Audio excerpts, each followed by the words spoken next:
Vous écoutez WBCQ, diffusant la radio World/Chance depuis Monticello, Maine, USA.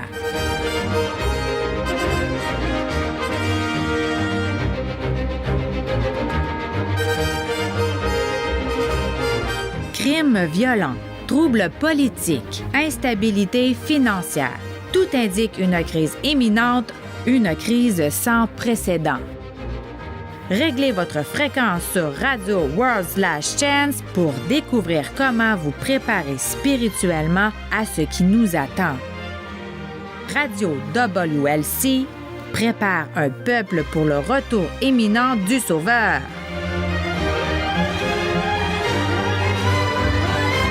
Bonjour à tous et bienvenue dans l'émission d'aujourd'hui. Je suis votre hôte, Paul Blanchard. Et je suis votre serviteur, Raphaël Bertrand. Merci d'être à l'écoute, chers auditeurs. Dans le programme d'aujourd'hui, Raphaël va nous parler de la plus grande force dans l'univers. Et ce n'est pas un cyclone, un volcan ou une bombe nucléaire. La plus grande force, c'est l'amour. Et j'ajouterai, Paul, que ce n'est pas n'importe quel amour dont il est question. Ce n'est pas l'amour pour une certaine équipe sportive ou un dessert.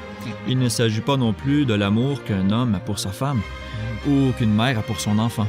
Non, plus précisément, je veux parler de l'amour divin. C'est une bonne précision. Il existe certainement des substituts déformés ou même égoïstes qu'on appelle l'amour, mais l'amour véritable, l'amour pur, l'amour inconditionnel trouve sa source seulement dans le cœur de Yahweh. Oui, c'est vrai. Et lorsque vous y réfléchissez, l'amour est vraiment la force motrice qui a amené l'univers à l'existence. Ouais. Si c'est la première fois que vous êtes à l'écoute, je tiens à expliquer que nous ne nous référons pas au Créateur par les titres Dieu ou Seigneur. Yahweh est le nom réel et personnel de Dieu. C'est un privilège de connaître son nom personnel, alors nous préférons l'utiliser, plutôt que des termes qui peuvent se référer également à de faux dieux ou bien à un titre de noblesse. Encore une fois, Yahweh ou Yah est le nom du Père et Yahushua est le nom du Fils. Les titres Seigneur et Dieu ont caché trop longtemps le nom du Père. Et c'est dommage, vraiment, parce que l'Écriture dit spécifiquement que nous devons invoquer son nom. Oh, pouvez-vous nous donner un exemple? Mais oui. L'exhortation à invoquer le nom de Yahweh se retrouve tout au long des Écritures. Mais un passage très intéressant se trouve dans le 3e chapitre de Sophonie et semble révéler la préscience de Yahweh selon laquelle son nom serait dissimulé et les gens perdraient la connaissance de son véritable nom. Ça semble intéressant. Le texte dit quoi? Ce passage parle de quelque chose qui se passera dans l'avenir, au jour de Sophonie. Il est écrit « Je donnerai au peuple », et notez, le temps est au futur, « Je donnerai au peuple des lèvres pures, afin qu'ils fassent tous appel au nom de l'Éternel pour le servir d'un commun accord. » Du moins, c'est ce qui est écrit dans les Bibles modernes. Mais si vous consultez le mot « éternel », il s'agit en fait, dans le texte original, de son nom, Yahweh. Donc, ce que ça implique, c'est que les gens auront perdu la connaissance de son nom. Cependant, il promet de restaurer des lèvres pures pour que tout le monde puisse invoquer le nom de Yahweh. C'est ce qui est écrit dans le texte original, qu'ils fassent tous appel au nom de Yahweh. Vous savez, maintenant que vous mentionnez cela, Raphaël, il y a en fait beaucoup d'exemples dans les Écritures qui nous disent de faire appel au nom du Seigneur ou invoquer son nom. Et pourtant, ce que vous dites là, c'est que dans l'original, ce qui était répété était de faire appel au nom de Yahweh. Mais oui, exactement ça. À plusieurs reprises, il est écrit d'invoquer le nom de Yahweh. Mais pour invoquer son nom, pour faire appel à lui, vous devez d'abord avoir la confiance qu'il entend et qu'il répondra parce que, et voici le point crucial, il vous aime. Oui, et c'est justement ce dont nous allons parler aujourd'hui, l'amour de Yahweh pour l'humanité. Oui, son amour est infini. Il est bien plus large, plus profond que nos faibles esprits humains peuvent se le représenter. En 1958, un groupe appelé The Teddy Bears, les ours en peluche, a enregistré... Les ours en peluche? Oui, qu'est-ce que je peux dire? C'était les années 50. Le rock and roll en était assez balbutiement. Oui, visiblement, les ours en peluche. Alors, qu'est-ce que les ours en peluche ont enregistré? Eh bien, un des membres du groupe avait perdu son père. Sur sa pierre tombale, la famille avait inscrit les mots « Le connaître, c'était de l'aimer ». Et cela a inspiré la chanson intitulée « Le connaître, c'est l'aimer ». Et c'est vrai avec Yahweh aussi. L'amour est la force motrice la plus forte de l'univers, et pourtant la plupart des gens n'aiment pas vraiment le Père Céleste. Et ils ne l'aiment pas pour une raison très simple, ils ne le connaissent pas. Voulez-vous parler des gens qui ne sont pas chrétiens? Ils ne connaissent pas le Père, donc c'est évident qu'ils ne l'aiment pas. Non. Je parle aussi des chrétiens. Pensez une minute. Comment pouvez-vous vraiment aimer quelqu'un si vous pensez que si vous êtes perdu, si vous ne vous repentez pas suffisamment, si vous ne respectez pas en quelque sorte tous les critères pour le salut, que vous allez brûler en enfer pour l'éternité? Comment pouvez-vous aimer quelqu'un si injuste qu'il vous condamnerait à une sentence de torture éternelle pour les péchés commis pendant la durée d'une seule vie passée sur Terre? Même les humains ne font pas cela. Vraiment pas, non. Ce serait plutôt difficile d'aimer quelqu'un comme cela, n'est-ce pas? La pire peine prononcée pour les crimes les plus graves, c'est la peine de mort. Et ce n'est pas tous les pays qui l'ont. Non. La plupart des pays européens ont interdit la peine de mort. Même pour les crimes les plus odieux, personne n'est condamné à des années et des années de torture physique et certainement pas une éternité à être brûlé vivant.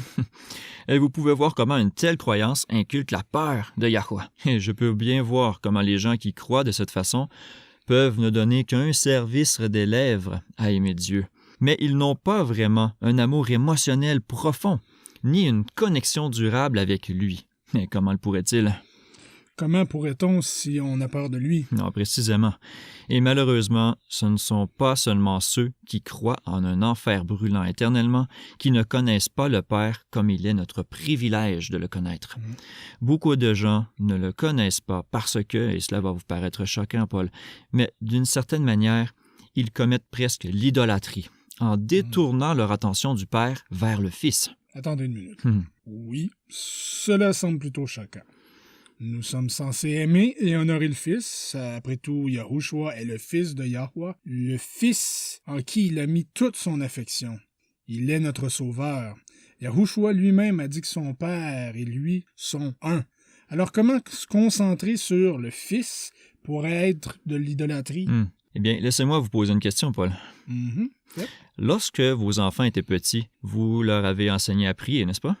Bien sûr, bon. Ma femme peut-être plus, mais oui, nous l'avons fait. D'accord. Alors, à qui leur avez-vous enseigné à prier? Au Père ou au Fils? Bien, au Fils. En fait, quand les enfants prient, c'est encore ce qu'ils font. Bien. Les enfants apprennent à prier « Cher Jésus ». Un autre domaine dans lequel ce changement d'attention du Père vers le Fils peut être vu est dans les hymnes. Les hymnes? Mais ce sont des louanges chantées à Yahweh. Le sont-ils vraiment? Ou sont-ils chantés sur des paroles principalement au sujet du Fils? En y réfléchissant, eh bien... Peu importe la langue que vous parlez, la plupart des hymnes concernent Yahushua.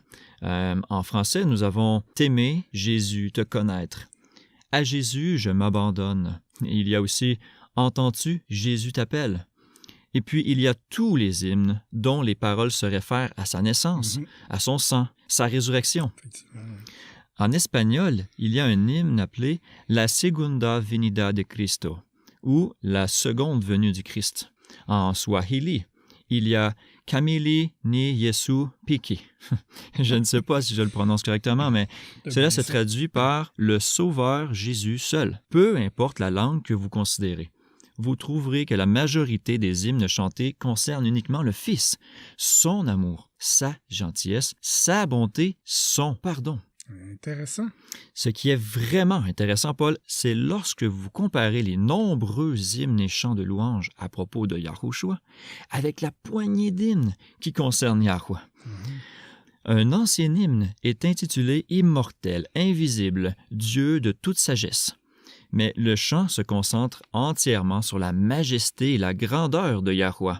Les versets parlent de la manière dont il est si magnifique, si lumineux, que nous ne pouvons même pas nous approcher de lui.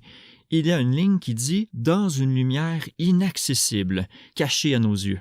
Et un autre verset parle de la façon dont même les anges doivent se voiler la face devant lui. Mais un tel chant vous donne-t-il réellement envie d'aller vers lui quand vous êtes égaré ou avez fait une erreur? Est-ce ce genre de chant qui attire votre cœur à lui et vous assure de son amour infini? Non, pas vraiment. Maintenant que vous le mentionnez et que ma mémoire me rappelle des titres d'hymnes, vous avez raison. La plupart sont au sujet de Yahushua, et ceux qui parlent de Yahweh sont tous majestueux et glorieux. Je ne me rappelle d'aucun qui soit particulièrement tendre ou apaisant. Non, il n'y en a tout simplement pas beaucoup. Beaucoup de gens ne se rendent pas compte que Martin Luther, le père de la Réforme protestante, a également écrit beaucoup d'hymnes. Il a en effet écrit plus de 20 hymnes à ma connaissance. Plus de 20, je ne savais pas. Il était prolifique. La plupart de ses hymnes, bien sûr, ne sont qu'en allemand. Mais il y a un hymne de lui qui est sans aucun doute le plus célèbre. Il a été traduit en plusieurs langues. Ah oui, lequel est-ce? Il s'intitule « C'est un rempart que notre Dieu ». Oh oui, j'aime cet hymne. Oui, moi aussi, mais comme vous l'avez souligné, ce n'est pas vraiment un chant qui révèle le côté doux et tendre du Père. Il est plein d'images de combat et de références à la force et à la puissance. Enfin, on l'appelle l'hymne de la bataille de la Réforme. Et je vois pourquoi. Et voici quelque chose que vous ne connaissez peut-être pas. Ah oui, qu'est-ce? Selon une tradition, le roi luthérien de Suède, Gustave II Adolphe, aurait ordonné que cet hymne soit joué pendant que ses forces marchaient vers la bataille dans la guerre des 30 ans. Wow, je ne savais pas. Il y a aussi l'hymne en anglais qui s'intitule « Devant le terrible trône de Jéhovah ». Celui-ci est assez différent. Mais vous voyez, tous ces hymnes mettent l'accent sur la puissance de Yahweh, son pouvoir, sa force, sa majesté et même sa colère. Ces chants soulignent combien nous sommes petits et insignifiants en comparaison. Il n'y a rien dans ces hymnes qui attire le cœur et inspire la confiance qu'un être aussi élevé et puissant puisse aimer une petite créature usée, comme vous et moi. Oui, vous avez raison, et c'est quand même triste. Oui. Et c'est la raison pour laquelle nous enseignons à nos enfants à prier Jésus. L'une des premières chansons que nous avons apprises à nos enfants était « Jésus m'aime, je le sais, car la Bible me le dit ». Et le Père reste cette figure de puissance sombre et effrayante, trop grand et trop puissant pour vraiment aimer tendrement un petit enfant et pardonner les erreurs d'un pécheur. C'est vraiment dommage. Je vois pourquoi vous avez dit que notre attention est détournée du Père et repose presque exclusivement sur le Fils. Oui. Des poèmes sont écrits sur la bonté et la fidélité de Yahushua. Nous chantons des hymnes qui louent son amour et son sacrifice. Des sermons sont prêchés sur sa vie et sur sa mort. Et pourtant, combien de ces poèmes, sermons et hymnes sont au sujet de l'amour du Père? Pas beaucoup. Non, en effet, même si le but du Fils venant sur terre était de démontrer l'amour du Père, et donc, par conséquent, les gens traversent la vie en se concentrant sur le Fils et en accordant peu d'attention au Père, alors que le Fils est venu révéler son amour. Oui, Yahweh est fort et puissant, et pourtant, il est aussi tendre et aimant, bon et protecteur, je veux dire, pensez-y, c'est pourquoi Yahushua nous a même invités à appeler Yahweh notre Père. Ah oui, exactement. L'Évangile de Jean s'étend largement sur ce sujet. Il y a Jean 10, « Moi et mon Père, nous sommes un ».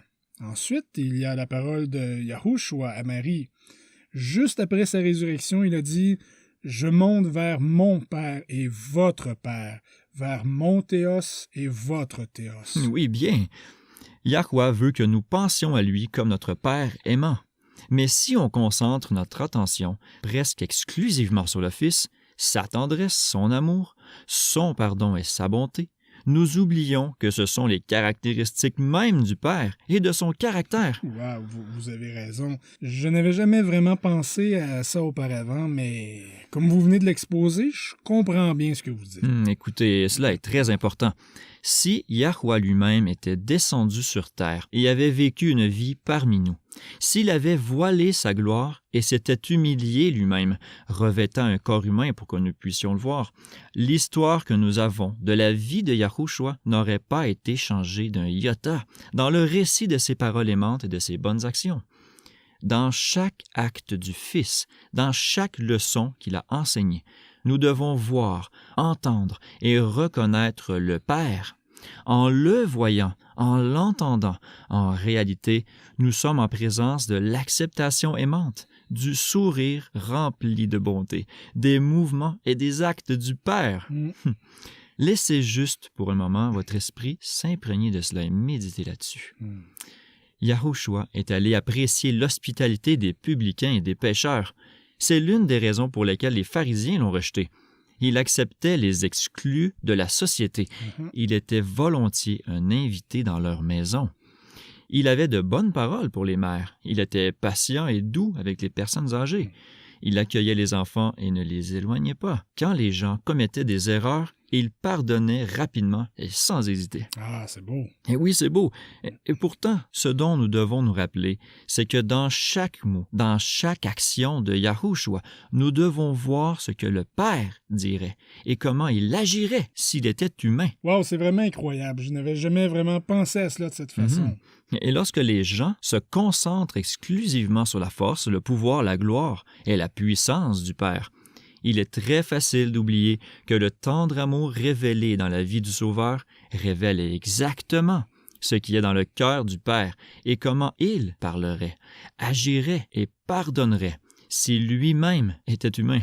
Ah, là, je vois mieux. Mais attendez une minute. L'Écriture dit que craindre Yahweh est une bonne chose. Par exemple, Proverbe 9 dit « La crainte de Yahweh est le commencement de la sagesse et la connaissance des saints est le discernement. » Oui, vous avez raison, et c'est le cas.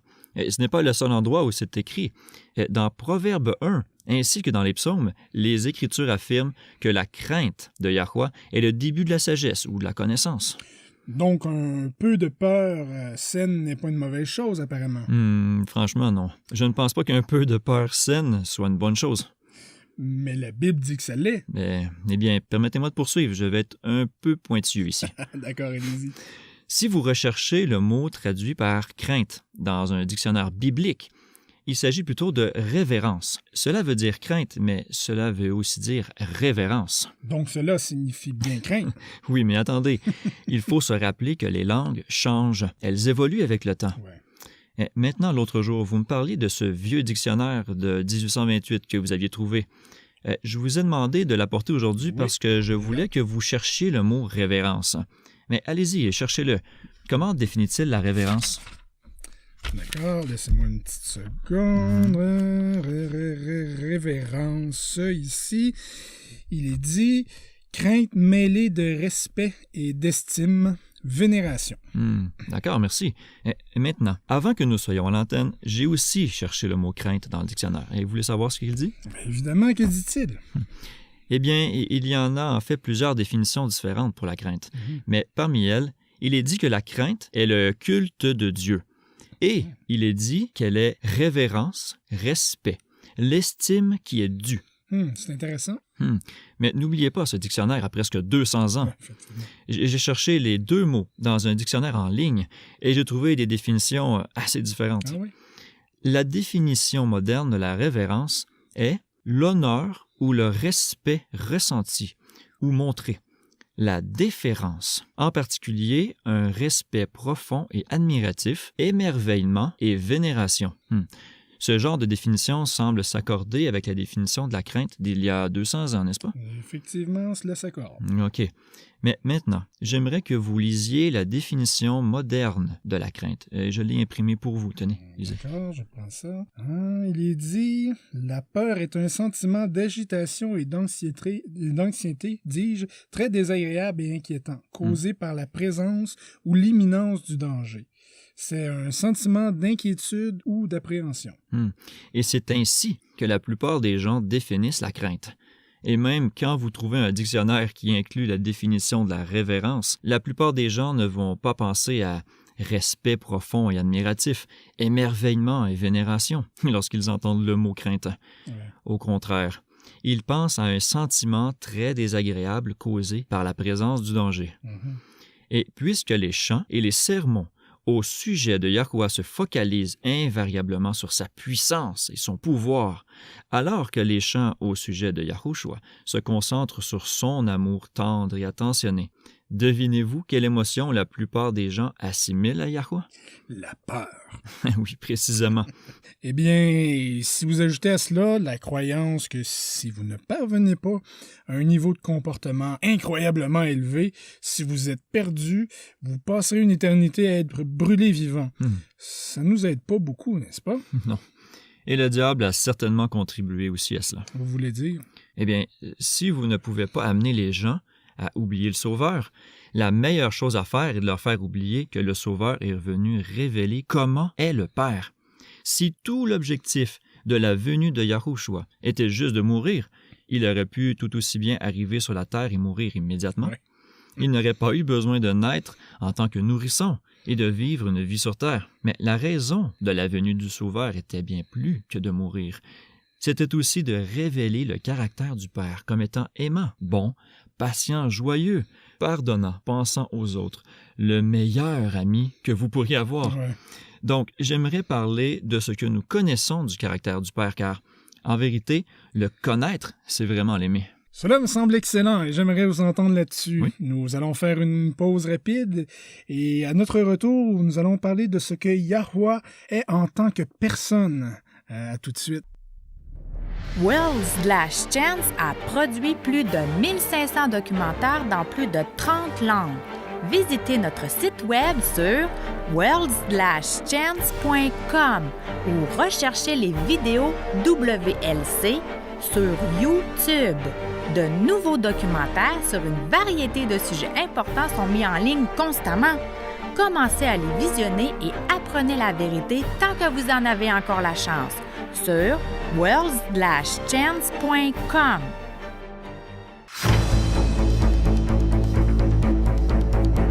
L'enfer. En plus d'être un mot utilisé dans le langage familier, la notion d'un enfer éternellement brûlant a troublé des multitudes de chrétiens depuis près de 2000 ans.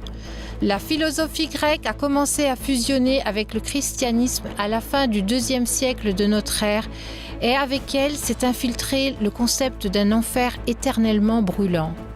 Et soyons francs, l'Écriture mentionne effectivement l'enfer. Cependant, ce n'est pas ce que la plupart des gens pensent.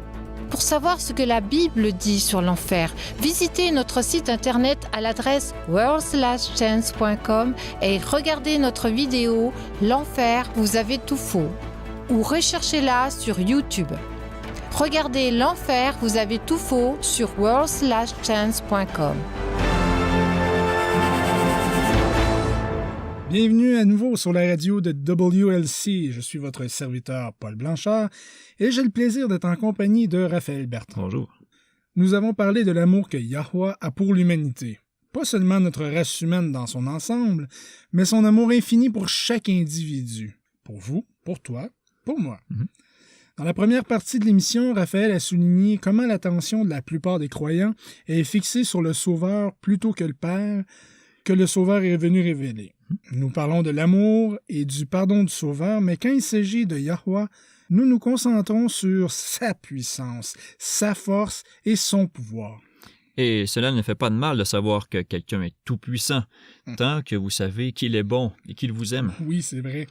Donc, pour cette seconde partie de l'émission, permettez-moi de vous présenter d'une toute nouvelle manière le meilleur ami que vous pourrez avoir. Ouais. Le passage de l'Écriture qui résume probablement le mieux le caractère de Yahuwah, plus que tout autre passage, est trouvé dans Exode 34. Vous vous rappelez que Moïse, vaincu par l'amour de Yahuwah, avait supplié dans le chapitre précédent « Je te prie, fais-moi voir ta gloire. » Tout à fait, je m'en souviens. Mais il ne s'agit pas seulement d'une lumière brillante. Lorsque le mot « gloire » en hébreu est utilisé en relation à Yahuwah, il représente une qualité qui lui correspond et par laquelle il est reconnu. Vous pouvez redire ça? Lorsque le mot, qui est traduit par « gloire », est appliqué à Yahuwah, En hébreu, cela ne parle pas de la lumière émanant de sa présence. Cela parle de qualité, de caractère, de rang qui lui appartiennent et par lesquels il est reconnu. On peut même dire que son caractère est une de ses qualités qui révèle sa gloire. Eh bien, ça en fait encore plus de sens. Je me suis toujours demandé pourquoi, lorsque Moïse a demandé de voir la gloire de Yah, la réponse était « Je ferai passer devant toi toute ma bonté ». Exactement. Yahweh allait révéler à Moïse son cœur intérieur, ses pensées et ses sentiments. Ah, wow. Donc, vous vous souvenez de l'histoire?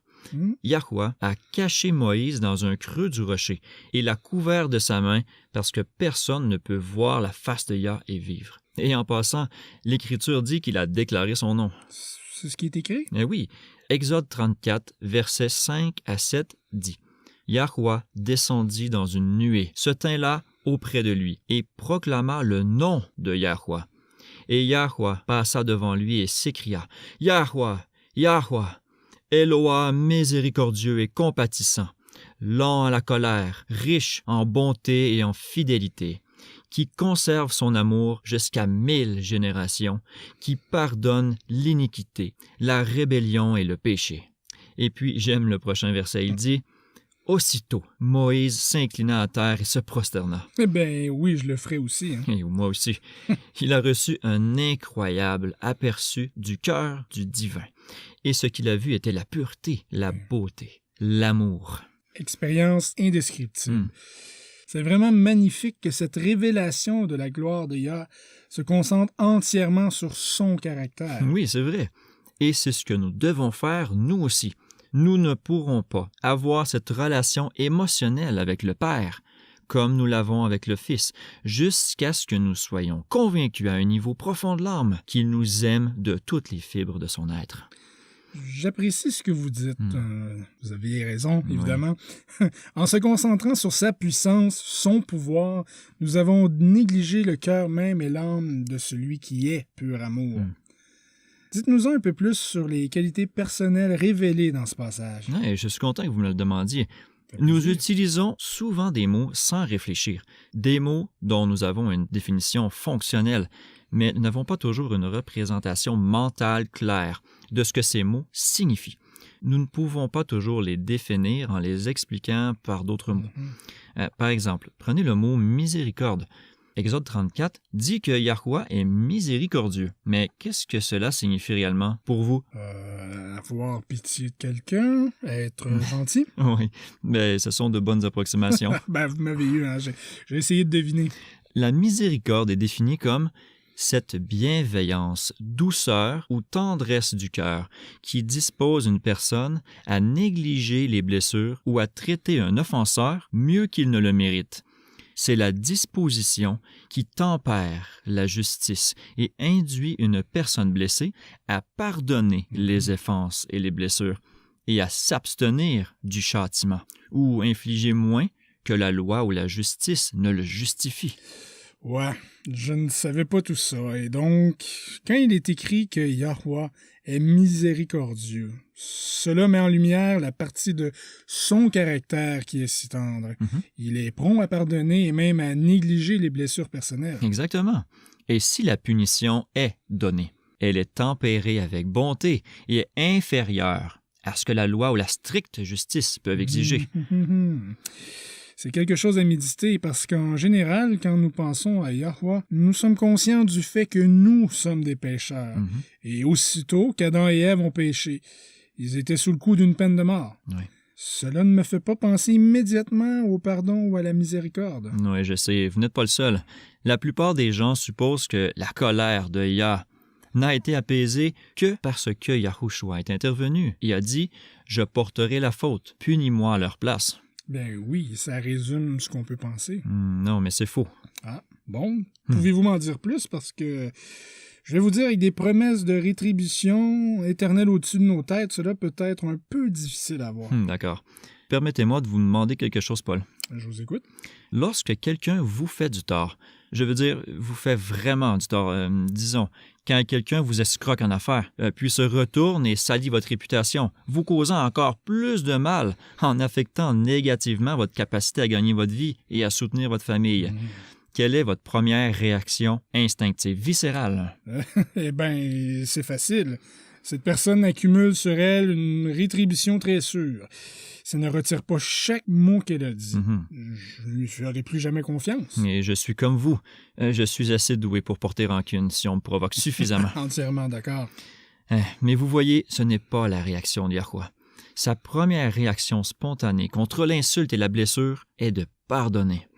C'est pourquoi nous pouvons dire qu'aussitôt qu'il y a eu le péché, qu'il y a eu un sauveur. Adam et Ève n'ont pas été immédiatement détruits lorsqu'ils ont transgressé. Pourquoi? Parce que Yahuwah leur a pardonné immédiatement. Ce dont vous parlez ici, c'est la différence entre l'action et la réaction. Nous sommes habitués à penser au pardon de Yah en tant qu'action. Yahushua est mort pour nos péchés. Par conséquent, Yahuwah prend la décision consciente de choisir de nous pardonner. Mais ce que vous dites, c'est que avant même cela, sa première réaction était le pardon. Oui, exact, vous avez compris. C'est un concept que j'ai justement expliqué à mon fils l'autre jour. Un grand nombre de jeunes gâchent leur adolescence en se contentant de réagir aux circonstances qui les entourent.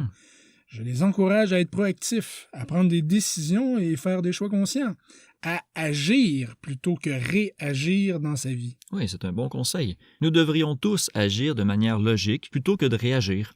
Lorsque nous réagissons aux actions de quelqu'un d'autre, nous n'y réfléchissons pas vraiment. Nos actions proviennent de notre cerveau. Nos réactions, elles, proviennent de nos tripes, de notre cœur. Nous réagissons sans y penser. Et c'est ce que je veux souligner ici. Yahuwah est miséricordieux. Cela signifie que sa première réaction à l'insulte et à la blessure est le pardon instantané. Pas de rancune, juste le pardon. Une volonté de donner à l'offenseur le bénéfice du doute. Ah, c'est beau. C'est Yahuwah. Amen. OK. L'attribution du caractère suivant, qui est donnée, dit que Yahuwah est compatissant. Dans certaines versions, qu'il fait grâce. Faire grâce est défini comme être bon, amical. N'est-ce pas magnifique? N'est-ce pas une merveilleuse représentation du Tout-Puissant? Il est amical. Ah, j'aime vraiment ce que vous dites et je dois avouer que c'est un mot auquel je n'avais jamais vraiment pensé en relation avec lui. Je sais, moi non plus, mais il est bon, il est amical. Et la définition de faire grâce inclut également le mot bienveillance. Ouais, c'est un mot un peu démodé que nous n'utilisons pas trop souvent. Attendez une seconde. Le temps que je regarde cela ici... Allez-y. Lisez-nous quand vous le trouvez. Et voilà, je l'ai. OK, allons-y. Il se définit comme ceci. La bienveillance est la disposition ou l'attitude naturelle de l'esprit à faire le bien. C'est l'amour de l'humanité accompagné du désir de promouvoir leur bonheur. Un autre mot qui revient ici est la bonté. 1 Corinthiens 13, verset 4. Déclare que l'amour est patient. Il est plein de bonté. Pouvez-vous rechercher le mot bonté pour nous, s'il vous plaît? C'est ce que je faisais déjà, ce ne sera pas très long, je l'ai ici. Et qu'est-ce que cela dit? Alors, bonté est définie comme disposition à faire du bien aux autres et les rendre heureux en étant favorable à leurs demandes, en répondant à leurs besoins ou en les soutenant dans la détresse. C'est avoir de la tendresse ou de la bienveillance par nature. C'est être bon. Wow, c'est magnifique. OK. Nous avons examiné bonté, faisant grâce, bienveillant, miséricordieux, mais il y a plus. Le psaume 111, verset 4 dit « Yahuwah fait grâce, il est rempli de compassion ». Un autre mot que nous utilisons sans toujours pouvoir définir précisément ce que c'est. Donnez-moi une petite seconde, je l'ai presque devant les yeux. C'est parti, compassion. Souffrir avec quelqu'un. Une sensation de chagrin provoquée par la détresse ou les malheurs d'un autre. La compassion est une émotion partagée, amplifiée par l'amour et le chagrin. C'est-à-dire que Yahuwah souffre lorsque nous souffrons parce qu'il nous aime. C'est vrai. Et j'ai cherché le mot compassion aussi. Il est dit qu'une personne qui est compatissante a un cœur tendre et facilement ému par les angoisses, les souffrances, les besoins et les infirmités des autres. C'est beau, et tant qu'à être dans les mots, en fait, beau est un mot trop faible pour un caractère comme celui-là. Comment ne pas aimer quelqu'un qui vous aime comme ça? C'est impossible. Vous ne pouvez vous empêcher d'aimer quelqu'un comme ça. Et c'est pourquoi je dis que les gens qui n'aiment pas vraiment Yahuwah, tout simplement ne le connaissent pas.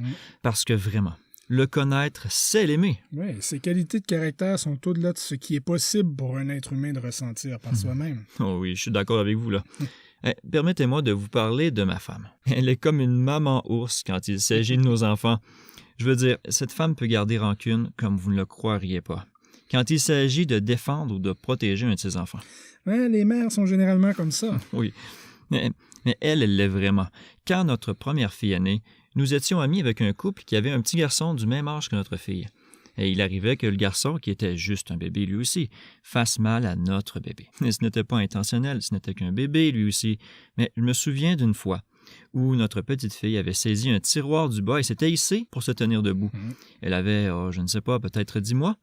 Et quoi qu'il en soit, tandis qu'elle se tenait au tiroir, l'autre bébé a poussé sur le tiroir, pinçant les doigts de notre petite fille. Et naturellement, elle a commencé à pleurer, ça fait mal. Mais cela s'est produit plusieurs fois où l'autre bébé avait fait mal à notre petite fille. Il n'a pas fallu longtemps avant que ma femme ne décide qu'elle n'aimait pas l'autre bébé. Elle aime les enfants, mais elle n'aimait pas cet enfant-là qui avait fait mal à sa fille, indépendamment du fait que l'autre enfant n'était qu'un bébé lui aussi. Mais vous savez quoi? Elle a développé une rancune contre ce petit garçon. Non. Elle n'a jamais été méchante avec lui. Même maintenant, des années après, si vous mentionnez ce garçon, qui je dois ajouter est devenu un jeune homme très sympathique, elle aura encore une étincelle dans le regard. Sa réaction n'était pas celle de l'amour et du pardon. Sa réaction était un ressentiment et une indignation, car il avait osé faire mal à sa petite fille. Oui, et voilà une maman ours pour toi. Je peux imaginer comment elle réagirait si quelqu'un blessait sciemment ou même torturait son enfant. Non, je ne veux même pas y penser. Et pourtant, bien que ce soit une réaction très humaine, c'est exactement le contraire de la réaction de Yahweh, n'est-ce pas? Cela me rappelle ce verset de Jean 10 où il est écrit « C'est pourquoi mon Père m'aime parce que je dépose ma vie. » En d'autres termes, il dit « Mon Père vous aime tellement qu'il m'aime encore plus parce que je suis disposé à donner ma vie pour vous. » Amen, c'est vrai. Et c'est cela l'amour qui a été perdu de vue. Le Père lui-même t'aime. Et plus encore, il veut te le démontrer et faire des choses pour toi. Il se réjouit de te rendre heureux. Et il a mal quand tu as mal. Encore une fois, parce qu'il t'aime. Amen. Loué soit Yah. Ne partez pas. Nous revenons dans un instant avec quelques questions de notre courrier des auditeurs. Vous écoutez la radio World/Chen sur WBCQ à 9330 kHz sur la bande des 31 mètres. Radio World/Chen prépare un peuple pour le retour très proche du Sauveur. Le temps est un cadeau, un don qui passe rapidement. Et pourtant, plus nous approchons de la fin, plus Satan cherche à détourner l'attention de ce qui compte réellement. Satan cherche toujours à corrompre les dons du ciel. Il n'en est pas autrement pour le don du temps. La technologie qui peut être utilisée pour répandre l'Évangile devient trop souvent une gigantesque perte de temps. Le diable a divers amusements conçus pour chaque type de personnalité et pour répondre à tous les goûts individuels. Visitez notre site internet world/chance.com et lisez les loisirs et les dons du temps. Une fois encore, sur world/chance.com, lisez les loisirs et le don du temps. Bienvenue dans le courrier des auditeurs de WLC Radio. Vous écoutez votre serviteur Paul Blanchard en compagnie de Raphaël Bertrand. On dirait que nous avons des questions intéressantes aujourd'hui, oui? Voyons, notre première question vient de Eri Dantanaviro. À Madagascar. Effectivement, merci. Il écrit « Ma famille et moi faisons notre église à la maison parce qu'il n'y a pas d'autres chrétiens qui partagent nos croyances particulières près de chez nous. Mon fils a 14 ans et souhaite être baptisé. Je ne suis pas un pasteur, ni même un diacre ordonné. Que pouvons-nous faire? » Oui, c'est une bonne question. C'est un dilemme auquel de plus en plus de gens sont confrontés. Comme ils se séparent des diverses églises qui ont refusé d'avancer avec la lumière présente, que doivent-ils faire? Certes, dans les Écritures, il y a un précédent clair selon lequel ceux qui avaient été ordonnés par l'imposition des mains étaient ceux qui baptisaient les gens. Mais demandez-vous ceci, si le baptême ne peut être fait que par des ministres ordonnés. Alors, qui a ordonné Jean-Baptiste? Eh bien, je devrais dire, ça devait être Yah, n'est-ce pas? Certainement. Il n'y avait personne d'autre dans le désert pour le faire. Et puisque Yahweh ne change pas, il doit faire de même aujourd'hui pour ses appelés, ceux qui croient en la restauration de toutes choses par l'esprit d'Élie. C'est ce même esprit par lequel Jean a également opéré. Cela a du sens. Yahweh lui-même déclare dans Malachie 3, « Je suis Yahweh, je ne change pas. » Et si vous avez d'autres croyants avec vous, vous pouvez vous baptiser l'un l'autre. Et si on est seul, je veux dire, certaines personnes sont complètement seules dans leurs croyances. En réalité, un certain nombre d'individus sont totalement seuls, sans même aucun membre de leur famille pour partager leurs convictions. Cela peut être un chemin très solitaire. Oh oui, mais le croyant individuel est aussi précieux dans le cœur de Yah qu'une multitude. Oui, c'est très vrai.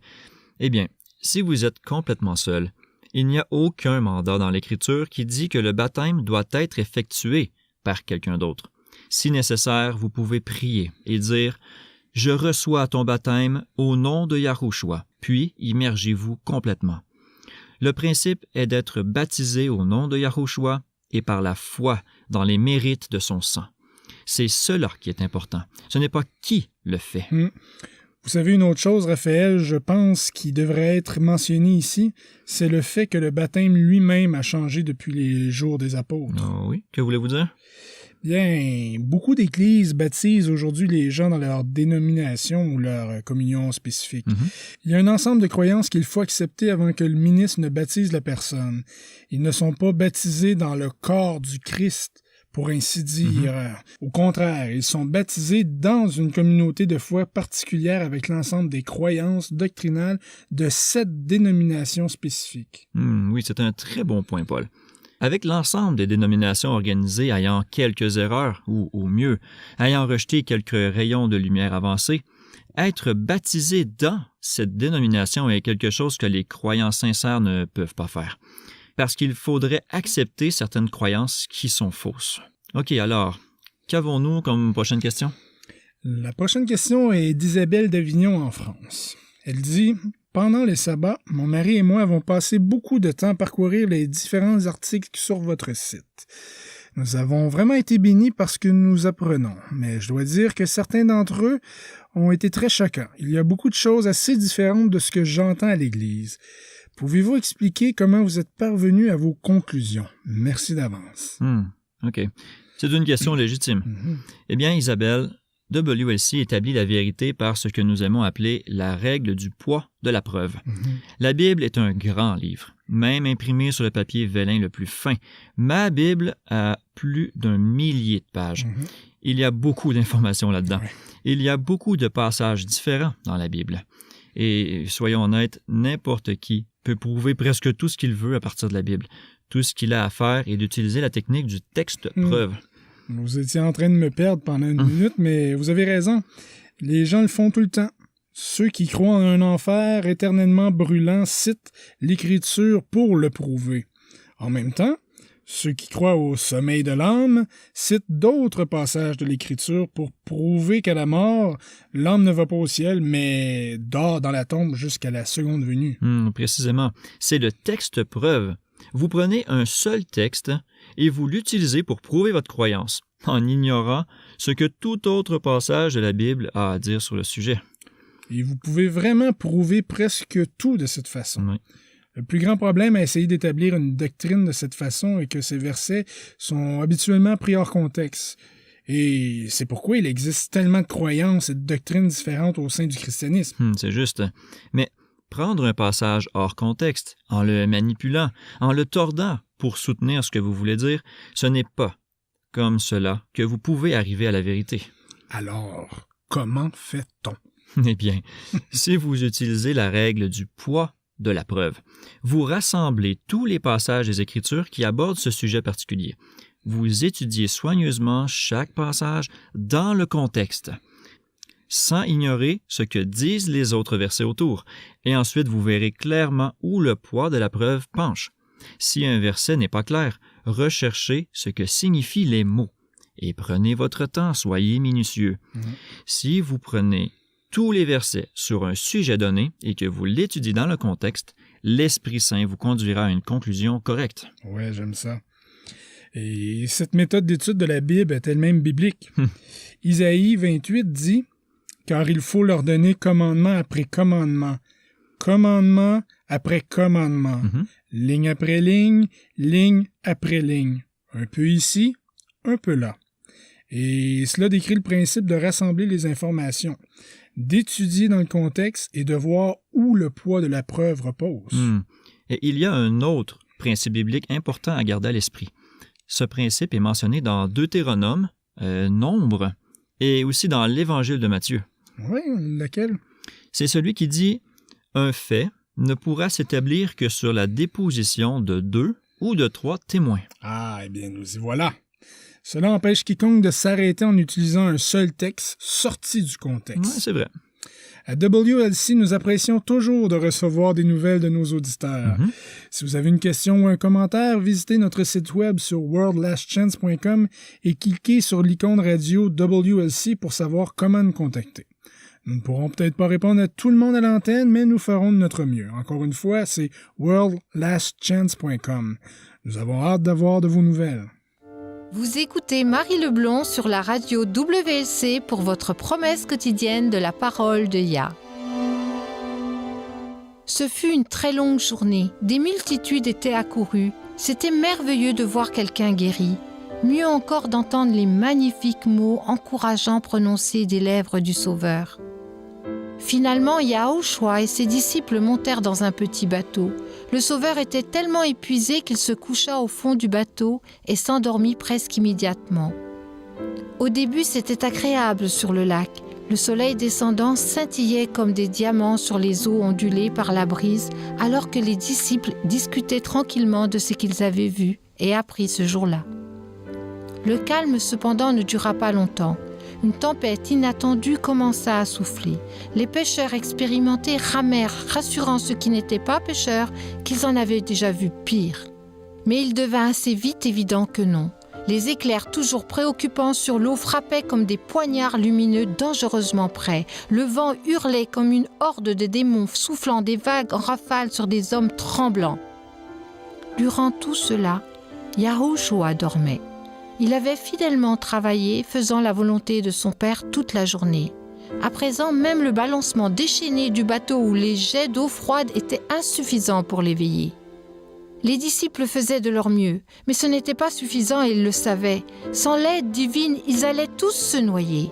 Finalement, dans le désespoir, ils crièrent à travers l'obscurité, au milieu de la tempête. « Maître, sauve-nous, nous périssons !» Voici une prière qui recevra toujours une réponse immédiate. Là où le vent, les vagues, le tonnerre et l'éclair n'ont pas réussi à réveiller le Sauveur, ce cri désespéré le réveilla.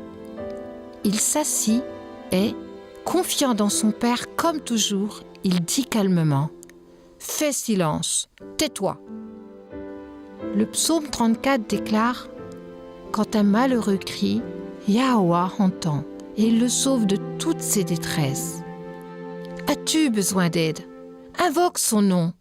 Il t'entendra et il te répondra. Nous avons reçu de grandes et précieuses promesses. Commencez dès maintenant à les réclamer.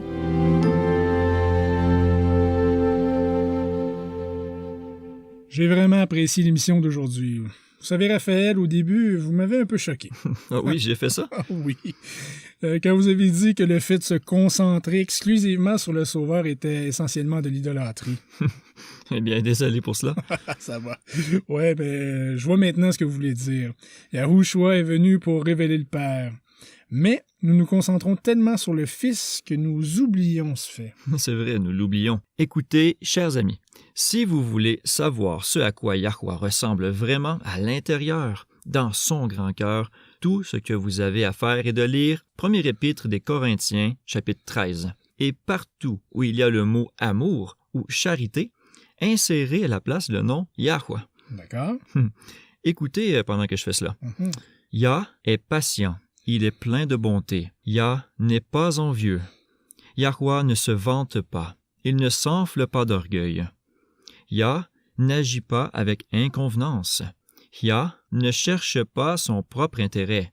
Yahweh ne s'aigrit pas, il ne soupçonne pas le mal. Yahweh ne se réjouit pas de l'injustice, mais il se réjouit de la vérité. Yahweh endure tout, il croit tout, il espère tout, il supporte tout. Yahweh n'échoue jamais. C'est merveilleux. Eh bien, je peux vous assurer qu'on ne pourrait pas en dire autant de moi. Que se passera-t-il si chacun de nous, vous et moi, et tous ceux qui nous écoutent, devions lire cet exact même passage, mais au lieu du nom de Yahweh, nous insérions nos propres noms? Je n'imagine pas que cela sonnerait de la même manière, ni comme une déclaration véridique. Eh bien, essayons. Attention. Raphaël est patient. Il est plein de bonté. Oh. Raphaël n'est pas envieux. Okay. Raphaël ne se vante pas, il ne s'enfle pas d'orgueil. Oh, c'est un peu vrai. Raphaël n'agit pas avec inconvenance. Oh, ben oui. Raphaël ne cherche pas son propre intérêt. Raphaël ne s'aigrit pas, il ne soupçonne pas le mal.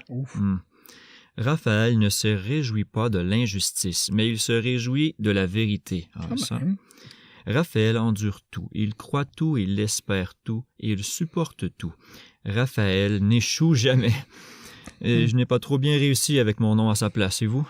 Moi non plus. Paul est patient, déjà, ça commence.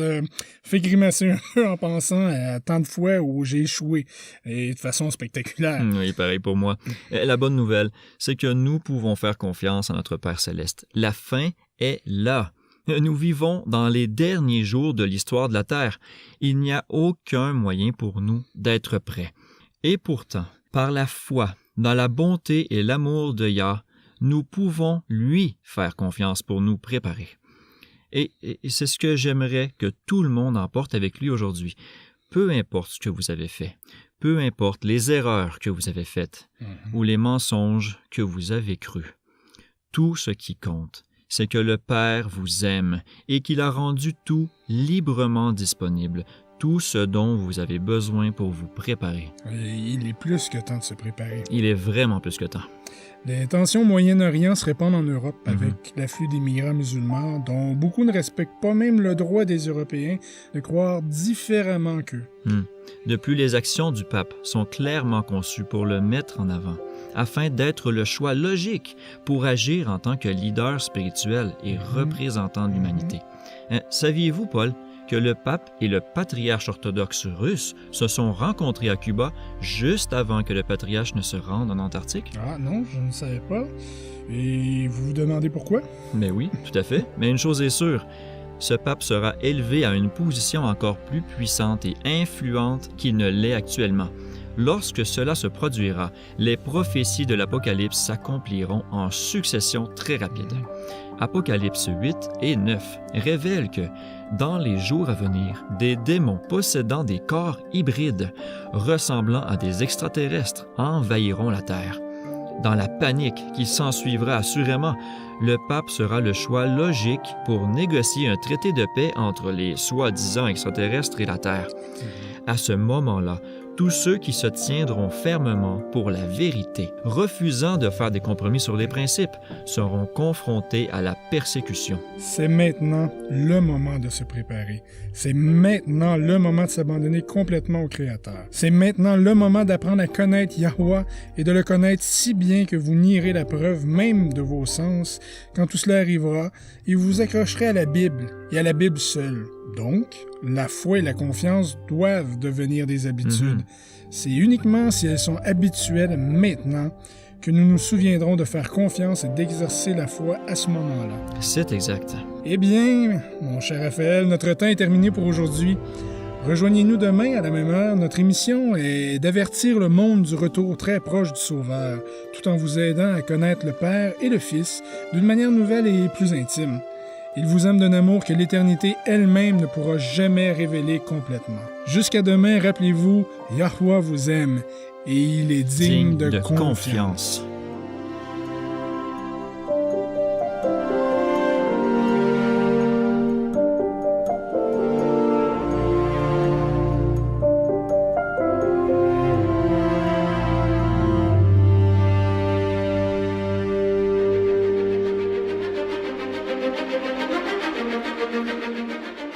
étiez à l'écoute de Radio WLC.